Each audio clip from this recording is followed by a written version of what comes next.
He meant everything to me because he's the only guy I've ever had in my life as a partner that pushed me to do better because he's seen so much potential. He always told me all the time, you have so much potential. That's why I push you so hard. He was like, you know, you mean everything to me and we're gonna have better in life.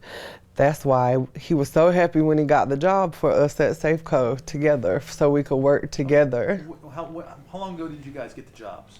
We just did the applications for the lady Wednesday. Okay. And she told us to be there Thursday morning at 7:30 for our first day to start. So yesterday was our first day on the job. How did it start? What was it like? It was great. Everybody was friendly, like they put you in a circle in the beginning to kind of warm up, stretch out, because you are unloading the beds of transfer trucks and you put them on pallets. And what I was doing was saran wrapping them, and then the forklift guys would come and move them and put them up. It was good. It was cool. Like he said yesterday when we went to our lunch break that we was gonna stay here. You know, I like this job. We can stay here for a while because it's really laid back. It was really good pay, $14 an hour. You know, never work on the weekend. Did the argument happened before lunch, right?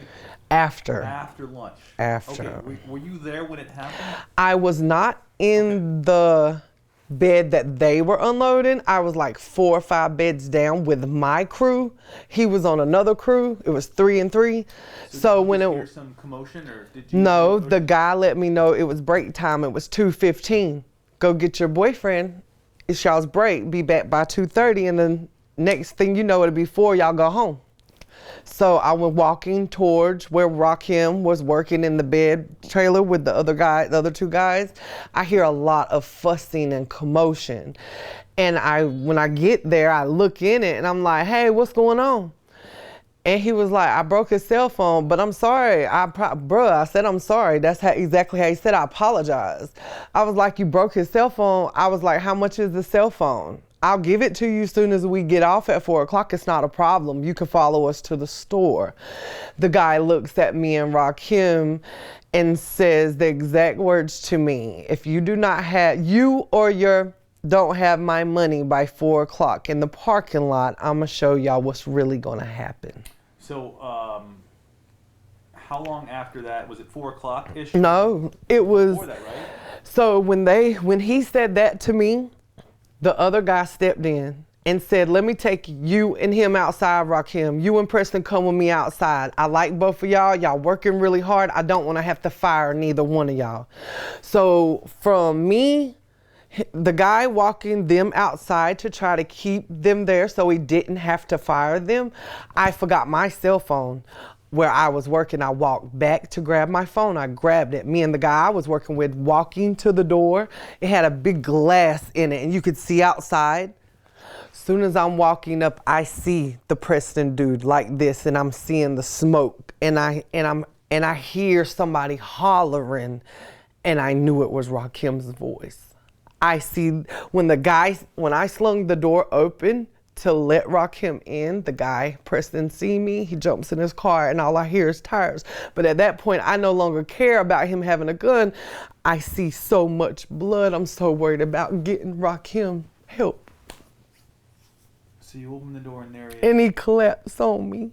He had lost so much blood within 6 feet. He collapsed when he got to that door on me.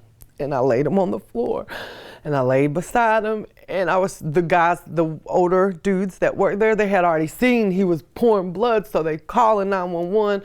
One guy ran, got rags. One guy ran and got like a clamp. They put it around his thigh to try to stop. They knew he had been hit, that artery. Because you could see it just squirting out. It was so traumatizing. I laid on the floor right beside him and I just begged him to please fight. Please fight. You gotta hold on for me and your mom. We need you, baby. Please don't leave us. And he looked at me and he said, please tell my mother I love her and that I'll always love you, Belinda. I love you so much. And then the next thing I know, he couldn't even talk no more. When you found out that he didn't survive, What was it like? I was sitting in the main office of Safeco where the head bosses are. My phone was dead because the police had kept me from out of our car from getting my charger for so many hours. I was sitting on the floor. The lady detective walks in with just a regular police officer behind her. I've been in that situation where the detective tells you they need to talk to you with an officer behind them. I already knew what she was going to tell me. I already knew what she was going to tell me. What's it like? I fell on the floor and I just laid there screaming and crying that we just came here to make a better life for us. We just wanted to work. Like, we came to work our first day for him to get killed, and he, like, in my arms, like we just went there to work because the money was good and it had good benefits. Over a cell phone. And I offered to pay for the cell phone. Was it the guy's first day too? No, they No. said he had been there about a week. Oh, okay. Can you put in the words what the last 24 hours or so have been like? Hell. I'm just like steady sitting back here in his room, just waiting to hear that door open that it's him. But I have to come to reality that he's never coming home. How much do you hope that police are able to track Preston down? Well, I looked at the detective lady yesterday and I told her, you better get him. You better get him because I offered to pay for that cell phone. None of this should have happened over a broken cell phone. Rakim did not mean to break that guy's phone. And I'm begging anybody who loves somebody, who really, really loves your life partner, please, if you feel any type of sympathy or anything, please turn him in because we need justice. My boyfriend did not mean to break that guy's phone that I offered to pay for. He went to his car and he unloaded a clip in front of me and my boyfriend. My boyfriend literally, might as well say, died in my arms.